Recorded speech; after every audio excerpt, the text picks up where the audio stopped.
Ladies and gentlemen, welcome back to the Team Takeover interviews. My name is Ross, aka Takeover Sports, and today I am joined by former New York Giants wide receiver and current NFLPA president in the Dallas-Fort Worth area, Mr. Byron Williams. Mr. Williams, how you doing, man?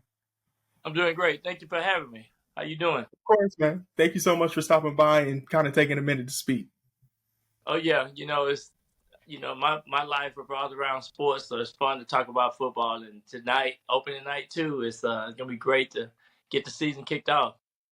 Absolutely, absolutely. Ravens and Chiefs. Over here, actually, I do have my Lamar Jackson shirt. If you couldn't tell Yeah, who I'm pulling for, big Ravens fans over here, so we're all rooting for him. yeah. I can imagine, man. The Ravens been so close. Of course, you just got to admire the talent that Lamar Jackson has, man, and what he have done for football and what he's done for the market for his black quarterbacks. Yeah, absolutely. Absolutely. It's really helped shift that kind of narrative towards black quarterbacks. Yeah, and it's all about the different skill sets of talent, man. These guys can do a lot with their talent and skill sets, and you hear people talking about he can't throw the ball, but man, he be throwing the ball. So he's just a great player. Yeah, absolutely. Absolutely. Well, before we kind of talk more about the NFL season, because I'm actually going to ask you a little bit about that, how you're feeling about your Cowboys and things like that, I do want to shift kind of into your background yourself and kind of talk more Okay. about yourself. So, starting back in college, you earned a scholarship at the University of Texas in Arlington. So, you've kind of always been in this Texas area. And Yeah, then yeah. I being grew up in East drafted in the Texas.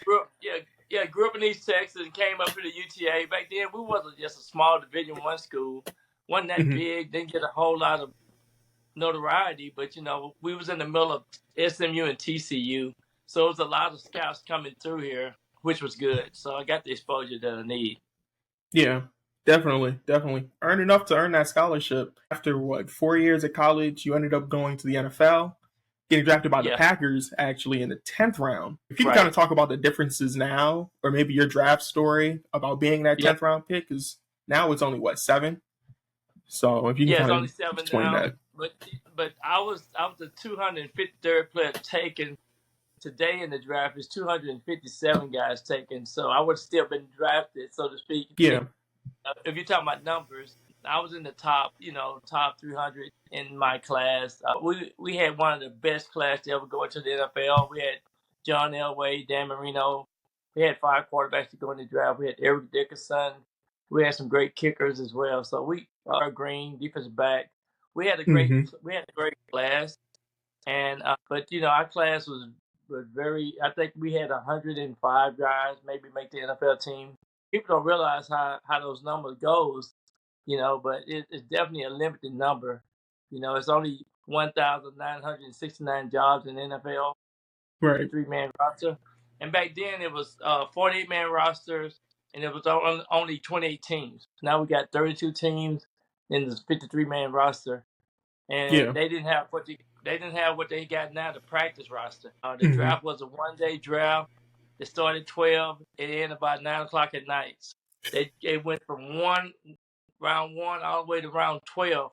It was 12 rounds back then, and so I got a call from he was the head coach of Green Bay, and I was excited. He said, Byron, you're a Packer, so went up there and learned a lot from the head some of the best receivers, James Lawson and John Jefferson, and I learned a lot from those guys, and then my career just took off. I became a starter for the Giants as a rookie, so went over there and played, and that's kind of how my career got started with Bill Parcells. Yeah. I was gonna say that 83, that was kind of near Bill Parcells' time. You did go to the Giants over there. And don't sell yourself short. You were one of what, the four players to have 100+ yards in your first 3 games of what, Yeah, the six? Like first, first three out the of six? yeah, the first 3 out of 6, I was one of the first to do it. The second guy to do it was Julio Jones in 2012. Amari Cooper did it in Hmm. 2015. And of course, Justin Jefferson did it in 2020. So it was a pretty good start. I started my career pretty good. But back then, we ran the ball probably 65% of the time. Yeah. We threw the ball for less than 40 sometimes. We were more of a running team, but was able to get make some good plays, some good highlights. Right. I was gonna say because you said Julio Jones 2012, Mark Cooper 2015, Justin Jefferson 2020. That's more passing offenses nowadays. You did it back when it was mainly just running. So it's Right. very impressive that you were able to kind of knock that out and set that type of pace, set that type of record. Yeah, it was fun too, and it really, when we couldn't hardly run the ball back then, we had to throw, and so mostly we threw the ball. Everybody expected you to throw on third down, and we had to throw the ball on third down. So I had to run a lot of in cuts and post corners and things like that. But it was really really, and then they could hold you on the line of scrimmage. I mean, they could pull you. They could do a lot more things back then than they do now. So it was Right. tough. Well, successful career, nonetheless. After that after that season, couple years, you kept playing for the Giants. Kind of, Mhm. how were those last couple years at the Giants while you were still there? And you can kind of talk about that experience and things like that. Well, the good thing about it, we had a great group of talented athletes. Our defense was probably number one in the top 3 or 4 in the NFL with Lawrence Taylor and Harry Carson and those guys. We had some great linebackers, Carl Mm-hmm. Banks, and so we really did well on defense. So we ran the ball, tried to control the ball more, but it was fun because right after I left, they went straight to the Super Bowl and won the Super Bowl, and I missed the Super Bowl by uh, 5 or 6 games. But and then they won again in '91, '87 and Yeah. '91. So it was the time that you know um, you can see the value of coaching, and I think Bill Parcells helped Bill Belichick and those guys on the staff, and a lot of those coaches went on and been very successful coaches. Romeo Cornell was a head coach as well in Houston and other places, and of course everybody know about Bill Belichick. So he had some Yeah. great coaches on that staff. I was gonna say, were you, because when this was '83, were you actually in that room with Belichick while he was still with the Giants, or was that just a year after? Yeah, Yeah, you yeah, were I was there. there, I was Yeah. there the whole time. Bill Belichick was the defense coordinator the whole time I Yeah. was there. So I saw him 2 or 3 years ago at the Super Bowl, and he still called me B. He said, "Hey, what's up, B?" So we got a chance to talk. So, in those locker rooms, you build great relationships. Whether the guys coaching defense, you on offense, I think it's all about, just being a part of a family. It's kind of like that's what it's all about. I saw Lawrence Taylor at the Super Bowl this past year over in Mhm. Vegas. It's the same thing. We hadn't seen each other in a while, but when you see each other and start smiling, you remember those moments in the locker room. Right. Right. Definitely. It's really cool. There's nothing more I can say about that. That's actually just really cool. That's a really cool thing to have, and that's really cool experiences to have. Well, transitioning from the NFL, you did play some time in the CFL as well with what is this? Ottawa, BC Lions, the Rough Riders, and then the Rough Riders again, but they changed their Yeah, name, I'm guessing. yeah, If you can yeah. kind of talk about that shift going to Canada and kind of those experiences for you. Well, my first year going to Canada was '87. That's when the NFL was on strike, and I wanted to try to make some money. And so I went to Canada, and that's that. And so when I went up there, I didn't know that if you signed a contract, you might be stuck up there for 2 to 3 years. I wanted to try to get back to the NFL, and they wouldn't let me out the contract, so I had to stay up there and play. But I had fun in Canada. I played 6 years in Canada.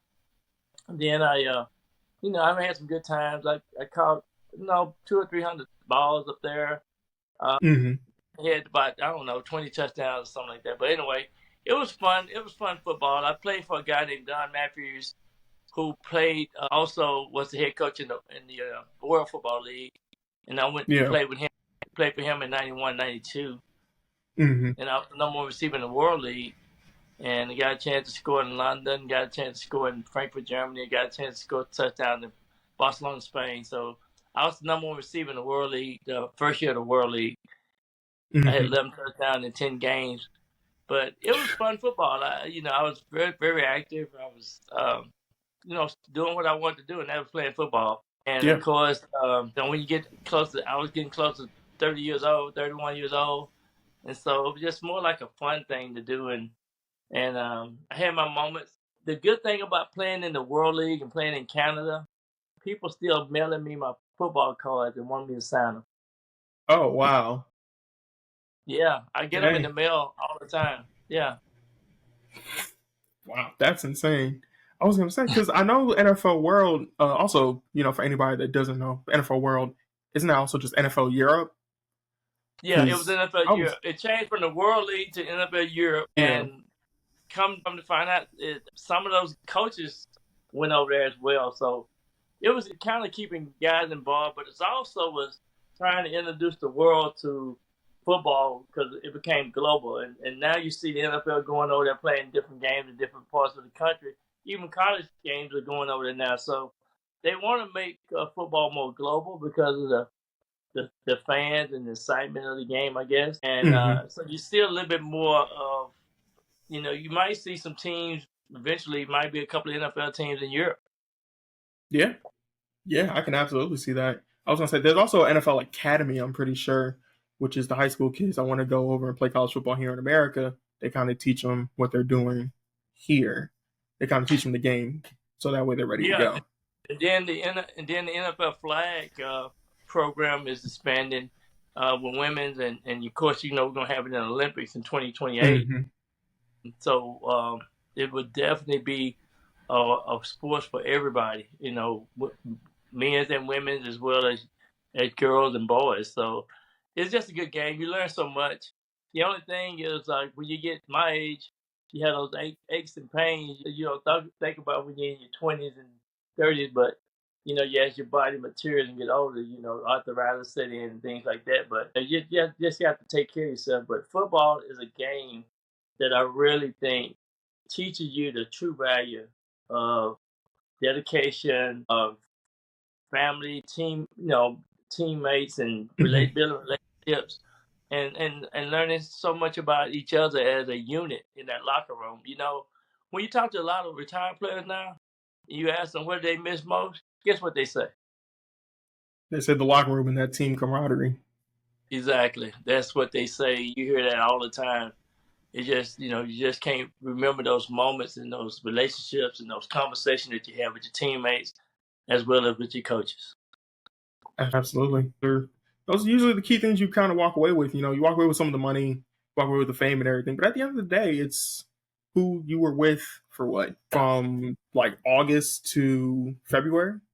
Yeah. Yeah, So, and the good thing about it, everybody that played on these different teams, whether you played 1 year, 2 years, or whatever, you're always gonna hmm. be able to play with somebody that's gonna be in the Hall of Fame or somebody that you can always call years after years. I had a I had a conversation with guys this weekend. A guy named Ernest Gray came in from Memphis. His daughter lived here, and a guy named Beasley Reese. He lived in Waco, and then JT Turner, who played with the Cardinals. All those Hmm. guys were meeting up today, and they wanted me to meet with them. But my point is, you still have those relationships whether you played with these guys on the same team or you played during the same time frame. Right. And so it's all about building friendship and relationships as well. Right. Well, I do want to transition from playing the game to a little bit after the game. Really, the Right. first question I wanted to ask you about after the game was when you decided to hang it up. When did you know it was like, okay, I had a really good career. Let me start venturing out into some other things that I want to do. It was 94, 95. It was about my 12th, 13th times, getting ready for training camp. But I had messed up my Achilles, and that Mm, Achilles was very devastating. yeah. I was able to come back and run, still run a 4.3, 4.8, something like that. But my point was, I had a family too, so I was, my daughters, I had two daughters, and so I had to raise, just stay focused on my family. Then I got into the track and turf business, and which was good. I was still in the sports arena, was able to get Hmm. into sales, and was able to talk to coaches, and I was in the track and turf business 25 years, so it was a good, unique Yeah. thing to do because it was a specialty type um, service that you provide for the schools and private schools and things like that. I never thought Mm, that I could be um, running on the track or playing around the football field and then being able to come in and talk about field turf as well as 400-meter running tracks. yeah.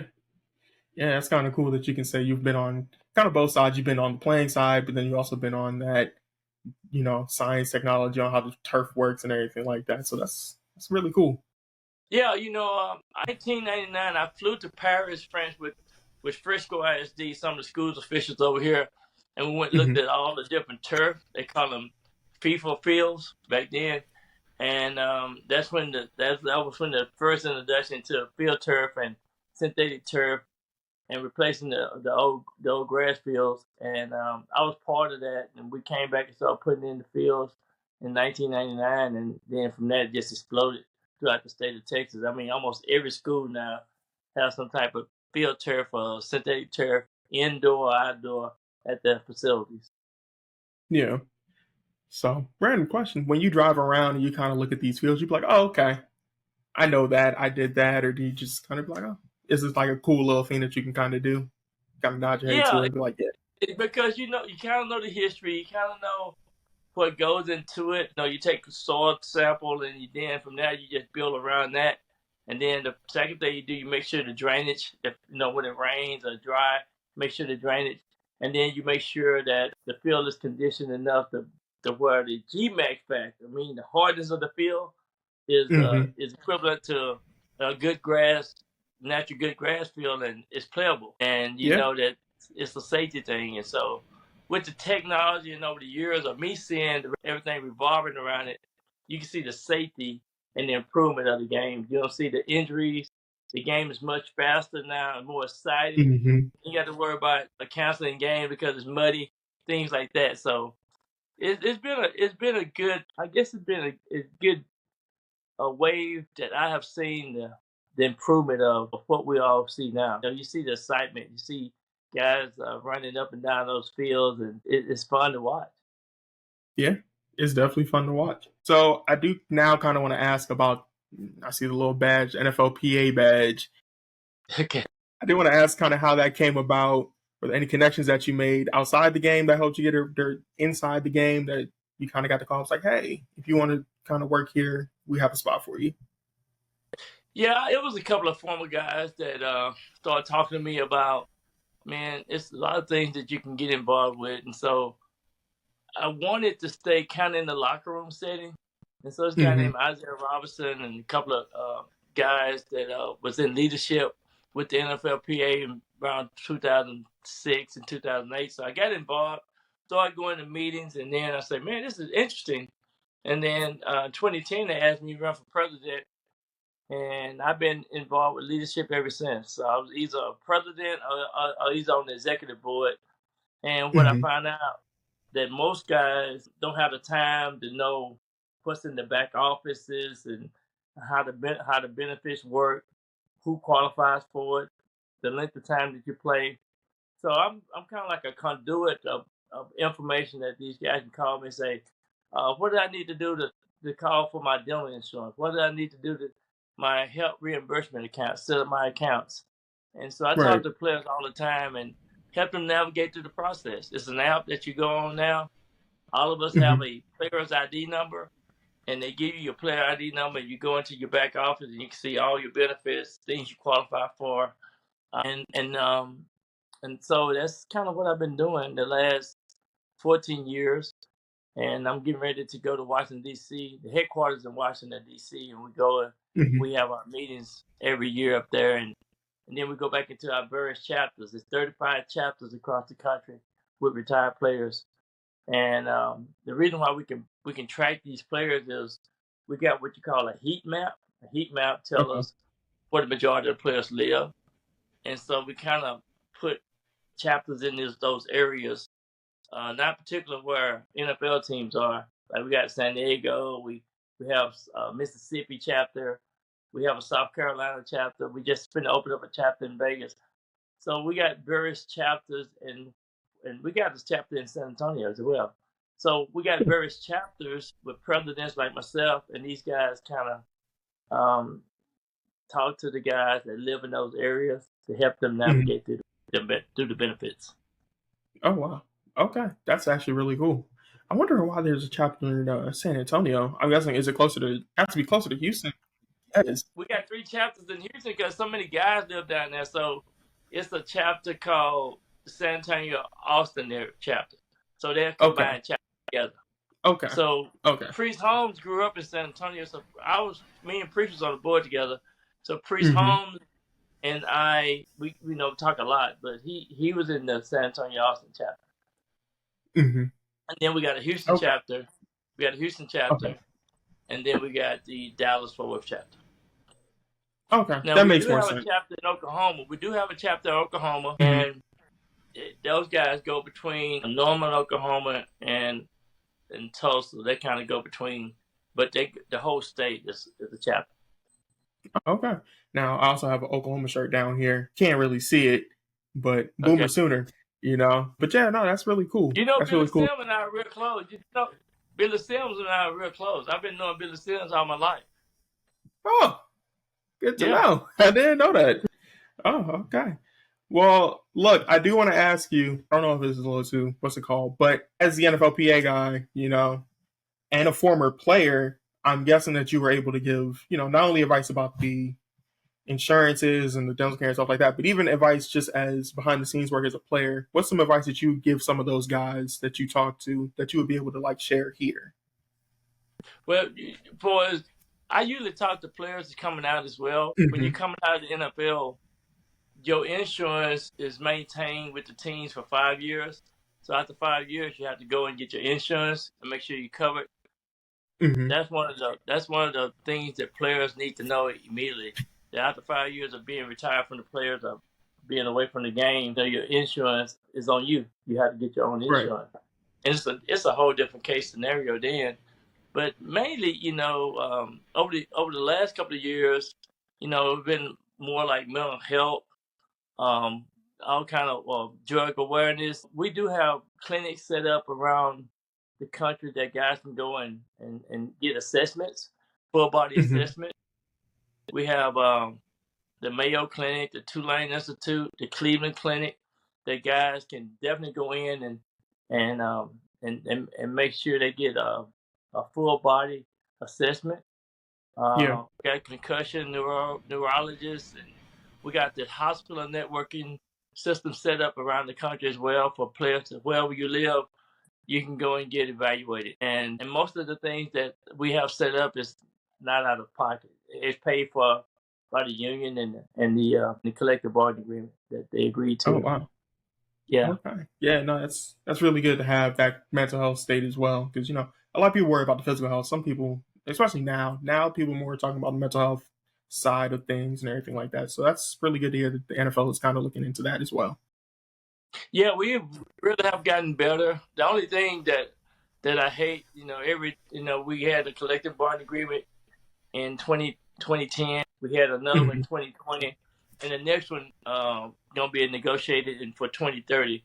But we're gonna start talking about everything in 2027.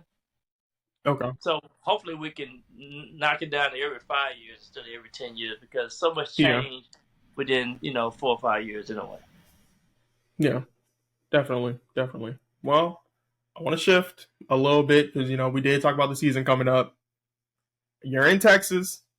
Yeah. You're a Giants fan, but I'm asking you about the Cowboys. How do you feel about the Cowboys this year? Just honestly. I really like the Cowboys. I had been saying this for years. I see the game for the value of the players. I think if the Cowboys can stay healthy, they had some linemen last year. Smith and those guys got hurt. I think Dak is a really sound fundamental quarterback. I think they were so predictable. That's what, in my version, I see them being predictable. But now I think with them moving CeeDee Lamb more around and utilizing his talent and skill sets, I think Dallas is going to be pretty tough. But people don't realize Philadelphia is going to be more solid. Washington has improved their team. And so that NFC East, what I love about the NFC East, it's hardly ever a back-to-back NFC East champion. So if you won the NFC East last year, you probably won't win it next year, because it's hard to go back-to-back and win it. And Philadelphia just showed us that last year. So and the Giants won. They surprised people the year before last, whatever. So it's good that we have the competition that we have in the NFC East, because in every week you have to play good, focused football. and that's what I like about. But Dallas, people don't realize how hard it is to win 12 games in a It's season. hard. They won in the last 3 seasons. They won 12 games, so you have to take your hat off to them. And down here in the state of Texas, they want to go to the Super Bowl, so that's all these Mm-hmm. people are talking about. I know your dad is probably a Dallas Cowboy fan, and he's around all these Texans now. It's fun. It's fun because sometimes I get to wear my giant hats and talk about the Cowboys but I love the Cowboys because I got a lot of friends that play for the Cowboys. Like me and Jim Jeffcoat are real close. We do a Yeah, podcast, so it's fun. It's fun. It's good competition to talk football, and I'm glad football season is kicking off. absolutely. Football season kicking off. Now, of course, earlier I did say Ravens fan. If you couldn't tell, I have a 76er shirt behind me. I have a soft spot for Philadelphia. I can't, I didn't want to root for anybody in DC. No offense to DC. But I was like, you know what? Philly seems cool. So if I did have an NFC team, it's leaning towards the Eagles. No offense to any Cowboy fans, My dad's probably gonna kill me when he texts me. But my uncle's an Eagles fan, so he'll probably be fine. But a little bit of a soft spot for the Eagles. I also really like Saquon I Barkley. have a soft spot for the Eagles. I was there for 4 weeks after I left Green There Bay. you I was go. there for 4 weeks, and me and Harold Carmichael was roommates. We was roommates. Mm-hmm. And I saw him at the Super Bowl. But I do have a soft spot for the Eagles, and now that they have Saquon, man, I tell you, I even felt a lot better for the Eagles because Saquon Barkley is one of my favorite players. Yeah, I was gonna say Saquon's one of my favorite players too, so I can't even really be crazy about it. I can't be like, yeah, I got more of a soft spot for Philly than I do Dallas. So I think he'll be Philly fine. gonna be it's theirs to lose. I mean, Philly gonna be ready. They're gonna be good. They're gonna be good.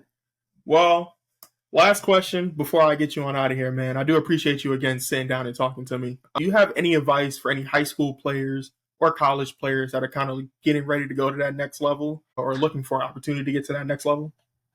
Yeah. I say number one thing is take care of your body, take care of your mind, and make sure you do what you need to do in the classroom. I think nobody anything to deny you. Qualify yourself, meaning that do the things that you need to be healthy for as lifting weights, being in shape, staying on top of your grades. And I think there are plenty of opportunities out here. These people are always looking for players that they come in and they see that the value. You see yourself as valuable and continue to stay positive and work hard. Hard work have never left a man hungry. So my advice is stay focused, live out your dreams. I mean, that's what I did. And you might not be the best athlete on your team, and we had an all-state player on my high school team, and everybody come to see Frank Robert. Everybody come to see Frank Robert. And then they saw that little number three. And then they started asking, who's that number 3? That was me. And Yeah. at first, I wasn't even the main person that they come in to see. It could be somebody else they come to see and then just show up and just keep saying, you can have one good game in high school and get a scholarship. And so Yeah. my point to you is that continue to hang in there. Don't give up. Stay positive and don't doubt yourself. Okay. All right. Mr. Williams, thank you so much again for hopping on. I do appreciate it. Thank you for having me. I appreciate you. Thanks, Ross. All right, now.